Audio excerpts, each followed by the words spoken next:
नमस्कार दोस्तों, हमारी आज की कथा है 16 सोमवार व्रत कथा। तो चलिए शुरू करते हैं। मृत्यु लोक में भ्रमण करने की इच्छा करके एक समय श्री भूतनाथ भगवान महादेव जी माता पार्वती जी के साथ पधारे। वहाँ भ्रमण करते करते विदर्भ देशांतर्गत अमरावती नाम की अति रमणीक नगरी में पहुँचे। अमरावती नगरी अमरापुरी के सदृश सब प्रकार से सुखों से परिपूर्ण थी। उसमें वहाँ के महाराज का बनाया हुआ अति रमणीक शिव जी का मंदिर बना था। उसमें भगवान शंकर भगवती पार्वती के साथ निवास करने लगे। एक समय माता पार्वती ने प्राणपति को प्रसन्न देख के मनोविनोद करने की इच्छा से बोली, हे महाराज, आज तो हम दोनों चौसर खेलेंगे। शिव जी ने प्राण प्रिया की बात को मान लिया और चौसर खेलने लगे। उस समय इस स्थान पर मंदिर का पुजारी ब्राह्मण मंदिर में पूजा करने को आया।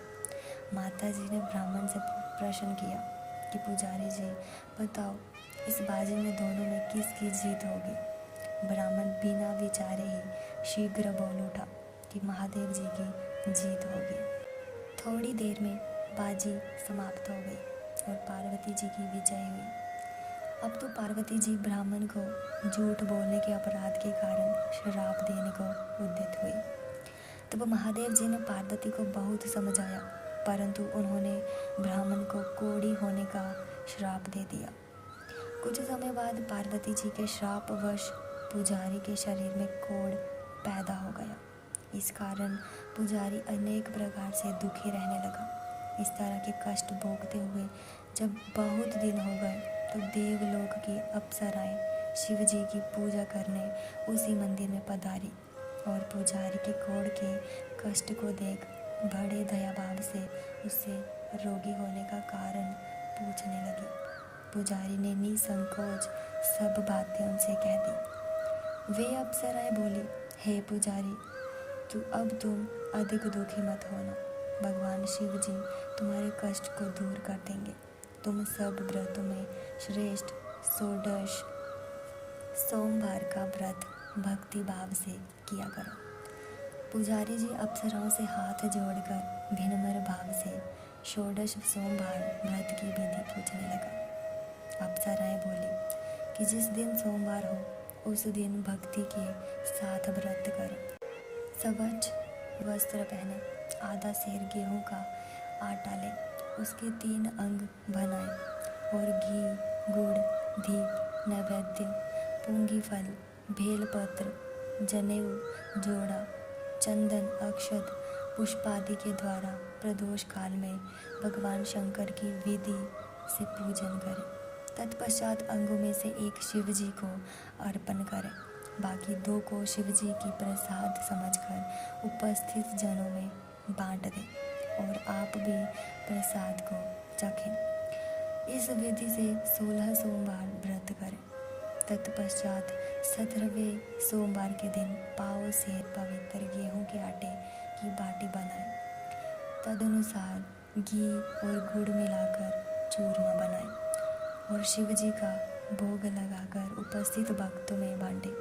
पीछे आप सपरिवार प्रसाद लें तो भगवान शिव जी की कृपा से उसको मनोरथ पूर्ण हो जाते हैं। ऐसा कहकर अप्सराएं स्वर्ग को चली गई। ब्राह्मण ने यथाविधि 16 सोमवार व्रत किया तथा भगवान शिव जी की कृपा से रोग मुक्त होकर आनंद से रहने लगा। कुछ दिन बाद जब फिर शिव जी और पार्वती उस मंदिर में पधारे तब ब्राह्मण को निरोग देख पार्वती जी ने ब्राह्मण से रोग मुक्त होने का कारण पूछा तो ब्राह्मण ने 16 सोमवार व्रत की कथा कह सुनाई। तब तो पार्वती जी अति प्रसन्न होकर ब्राह्मण से व्रत की विधि पूछकर व्रत करने को तैयार हुई।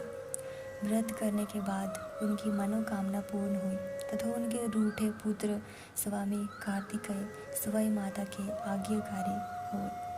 परंतु कार्तिकेय जी को अपने जी विचार परिवर्तन का रहस्य जानने की इच्छा हुई और माता से बोले, हे माता जी, आपने ऐसा कौन सा उपाय किया जिससे मेरा मन आपकी ओर आकर्षित हुआ। तब पार्वती जी ने वही षोडश सोमवार व्रत कथा उनको सुनाई। स्वामी कार्तिकेय जी बोले कि इस व्रत को मैं भी करूँगा, क्योंकि प्रिय मित्र ब्राह्मण बहुत दुखी दिल से प्रदेश गया है, हमें उससे मिलने की बहुत इच्छा है। कार्तिकेय जी ने भी इस व्रत को किया और उनका प्रिय मित्र मिल गया। मित्र ने इस आकस्मिक मिलन का वेद कार्तिकेय जी से पूछा तो वे बोले, हे मित्र, हमने तुम्हारे मिलने की इच्छा करके 16 सोमवार का व्रत किया था। अब तो ब्राह्मण मित्र को भी अपने विवाह की बड़ी इच्छा हुई। कार्तिकेय जी से व्रत की विधि पूछी और यथाविधि व्रत किया। व्रत के प्रभाव से जब वह किसी कार्यवश विदेश गया तो वहाँ के राजा की लड़की का स्वयंवर था। राजा ने प्रण किया था कि जिस राजकुमार के गले में सब प्रकार के श्रृंगारित हथिनी माला डालेगी, मैं उसी के साथ अपनी प्यारी पुत्री का विवाह कर दूंगा। शिव जी की कृपा से ब्राह्मण भी स्वयंवर देखने की इच्छा से राजसभा में एक ओर बैठ गया। नियत समय पर हथिनी आई और उसने जयमाला उस ब्राह्मण के गले में डाल दी। राजा की प्रतिज्ञा के अनुसार बड़ी धूमधाम से कन्या का विवाह उस ब्राह्मण के साथ कर दिया गया। ब्राह्मण को बहुत सा धन और सम्मान देकर संतुष्ट किया। ब्राह्मण सुंदर राजकन्या पाकर सुख से जीवन व्यतीत करने लगा। एक दिन राजकन्या ने अपने पति से प्रश्न किया, हे प्राणनाथ, आपने ऐसा कौन सा भारी पुण्य किया जिसके प्रभाव से हथिनी ने सब राजकुमारों को छोड़कर आपको वरण किया। ब्राह्मण बोला, हे प्राण प्रिय, मैंने अपने मित्र कार्तिकेय जी की कथा अनुसार 16 सोमवार का व्रत किया था, जिसके प्रभाव से मुझे तुम जैसी स्वरूपवान पत्नी की प्राप्ति हुई है। व्रत की महिमा को सुनकर राजकन्या को बड़ा आश्चर्य हुआ और वह भी पुत्र की कामना करके व्रत करने लगी। शिव जी की दया से उसके गर्भ से एक अति सुंदर, सुशील, धर्म आत्मा और विद्वान पुत्र उत्पन्न हुआ। माता पिता दोनों उस देव पुत्र को पाकर अति प्रसन्न हुए और उसका लालन पालन भले प्रकार से करने लगे। जब पुत्र समझदार हुआ तो एक दिन उसने अपने माता से प्रश्न किया कि हे माँ, तुमने कौन सा व्रत एवं तप किया है जो मेरे जैसा पुत्र तुम्हारे गर्भ से उत्पन्न हुआ। माता ने पुत्र का प्रबल मनोरथ जानकर अपने किए हुए 16 सोमवार व्रत को विधि सहित पुत्र को बताया। पुत्र ने ऐसे सरल व्रत को और सब तरह के मनोरथ पूर्ण करने वाला सुना तो वह भी इस व्रत को राज्य अधिकार पाने की इच्छा से हर सोमवार को यथा विधि व्रत करने लगा। उसी समय एक देश के वृद्ध राजा के दूतों ने आकर उसको राजकन्या के लिए वरण किया। राजा ने अपनी पुत्री का विवाह ऐसे सर्वगुण संपन्न ब्राह्मण युवक के साथ करके बड़ा सुख प्राप्त किया। वृद्ध राजा के दिवंगत हो जाने पर उसी ब्राह्मण बालक को गद्दी पर बिठाया गया, क्योंकि दिवंगत राजा के कोई पुत्र नहीं था।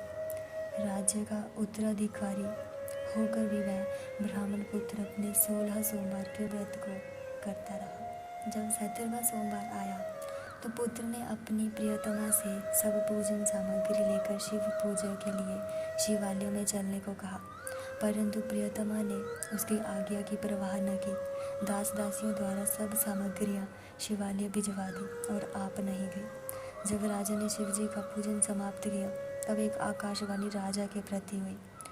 राजा ने सुना कि हे राजा, अपनी इस रानी को राजमहल से निकाल दे, नहीं तो तेरा सर्वनाश कर देगी। आकाशवाणी को सुनकर राजा के आश्चर्य का ठिकाना नहीं रहा और तत्काल ही मंत्र गृह में आकर अपने सभासदों को बुलाकर पूछने लगा कि हे मंत्रियों, मुझे आज शिव जी की वाणी हुई है कि राजा तो अपनी इस रानी को निकाल दे, नहीं तो ये तेरा सर्वनाश कर देगी। राजसभाएं, मंत्री आदि सब बड़े विस्मय और दुख में डूब गए, क्योंकि जिस कन्या के कारण राज मिला है उसी को निकालने का जाल रच रहा है। ये कैसे हो सकेगा। अंत में राजा ने उसे अपने यहाँ से निकाल दिया। रानी दुखी हृदय से भाग्य को कोसती हुई नगर के बाहर चली गई। बिना भद्रत्राण फटे वस्त्र पहने भूख से दुखी हो धीरे धीरे चलकर एक नगर में पहुंची। वहां एक बुढ़िया सूत कातर कर बेचने को जाती थी। रानी की करुण दशा देख कर बोली, चल तू मेरा सूत बिकवा दे, मैं वृद्ध हूँ, भाव नहीं जानती हूँ। ऐसी बात बुढ़िया की सुन रानी ने बुढ़िया के सिर से सूत की गठरी उतार कर अपने सिर पर रख ली। थोड़ी देर बाद आंधी आई और बुढ़िया का सूत पोटली के सहित उड़ गया। बेचारी बुढ़िया पछताती रह गई और रानी को अपने साथ से दूर रहने को कह दिया। अब रानी एक तेली के घर गई तो तेली के सब मटके शिव जी के प्रकोप के कारण उसी समय चटक गए। ऐसी दशा देख तेली ने रानी को अपने घर से निकाल दिया। इस प्रकार रानी अत्यंत दुखी पाती हुई एक नदी के तट पर गई तो नदी का समस्त जल सूख गया। तत्पश्चात रानी एक वन में गई। वहां जाकर सरोवर में सीढ़ी से उतरकर पानी पीने को गई। उसके हाथ का जल में स्पर्श होते ही सरोवर का नील कमल के समान जल असंख्य कीड़ामय गंदा हो गया। रानी ने भाग्य पर दोषारोपण करते हुए उस जल को पी करके पेड़ की शीतल छाया में विश्राम करना चाहा। वह रानी जिस पेड़ के नीचे जाती उस पेड़ के पत्ते तत्काल ही गिर जाते। वन और सरोवर जल की ऐसी दशा देखकर गाय चराते ग्वालों ने अपने गोसाई जी से, जो उस जंगल में स्थित मंदिर में पुजारी थे, ये बात बताई। गोसाई जी के आदेशानुसार ग्वाले रानी को पकड़कर गोसाई के पास ले गए। रानी की मुख कांति और शरीर शोभा देख गोसाई जान गए कि यह अवश्य ही कोई विधि की गति की मारी कुलीन स्त्री है। ऐसा सोचकर पुजारी ने रानी से कहा कि हे पुत्री, मैं तुमको अपनी पुत्री के समान रखूंगा, तुम मेरे आश्रम में ही रहो, मैं तुमको किसी प्रकार का कष्ट नहीं दूंगा। गुसाई के ऐसे वचन सुनकर रानी को धीरज हुआ और आश्रम में रहने लगी। परंतु आश्रम में रानी जो भोजन बनाती उसमें कीड़े पड़ जाते, जल भर के लाती उसमें कीड़े पड़ जाते। अब तो गुसाई जी भी दुखी हुए और रानी से बोले कि हे बेटी, तुम्हारे ऊपर कौन से देवता का कोप है जिससे तुम्हारी ऐसी दशा हुई है। पुजारी की बात सुन रानी ने शिवजी महाराज के पूजन का बहिष्कार करने की कथा सुनाई तो पुजारी शिवजी महाराज की अनेक प्रकार से स्तुति करते हुए रानी से बोले कि देवी, तुम सब मनोरथों के पूर्ण करने वाले 16 सोमवार व्रत को करो, उसके प्रभाव से अपने कष्ट से मुक्त हो सकोगी। गुसाई की बात सुनकर रानी ने 16 सोमवार व्रत को विधिवत संपन्न किया और 17वें सोमवार को पूजन के प्रभाव से राजा के हृदय में विचार उत्पन्न हुआ कि रानी को गए बहुत समय व्यतीत हो गया, ना जाने वह कहाँ कहाँ भटकती होगी, ढूंढना चाहिए। ये सोचकर रानी को तलाश करने के लिए चारों दिशाओं में दूत भेजे। वे दूत रानी को देखते हुए पुजारी के आश्रम में पहुँचे। वहाँ रानी को पाकर पुजारी से रानी को मांगने लगे, परंतु पुजारी ने उनको मना कर दिया तो दूत चुपचाप लौटे और आकर महाराज के सम्मुख रानी का पता बतलाया। रानी का पता पाकर राजा सवाई पुजारी के आश्रम में गए और पुजारी से प्रार्थना करने लगे कि महाराज, जो देवी जी आपके आश्रम में रहती है वह मेरी पत्नी है। शिव जी के कोप से मैंने इसे त्याग दिया था। अब इस पर से शिव जी का प्रकोप शांत हो गया है, इसलिए मैं इन्हें लेने आया हूँ। आप इनको मेरे साथ जाने की आज्ञा दे दीजिए। गोसाई जी ने राजा के वचन को सत्य समझकर रानी को राजा के साथ जाने की आज्ञा दे दी। गोसाई की आज्ञा पाकर रानी प्रसन्न होकर राजा के साथ महल में आई। नगर में अनेक प्रकार के पतावे बजने लगे। नगर निवासियों ने नगर के दरवाजे तथा नगर को तोरण बंधवारों से विविध विधि से सजाया। घर घर में मंगल गान होने लगा। पंडितों ने विविध वेद मंत्रों का उच्चारण करके अपनी राज रानी का स्वागत किया। ऐसी अवस्था में रानी ने पुनः अपनी राजधानी में प्रवेश किया। महाराज ने अनेक तरह से ब्राह्मणों को दान आदि देकर संतुष्ट किया। जाजकों को धन धान्य दिया। नगरी में स्थान स्थान पर सदा व्रत खुलवाए जहाँ भूखे लोगों को भोजन मिलता था।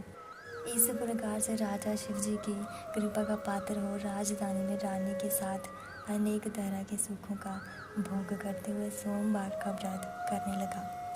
विधिवत शिव पूजन करते हुए इस लोक में अनेक सुखों को भोगने के बाद शिवपुरी को पधारे।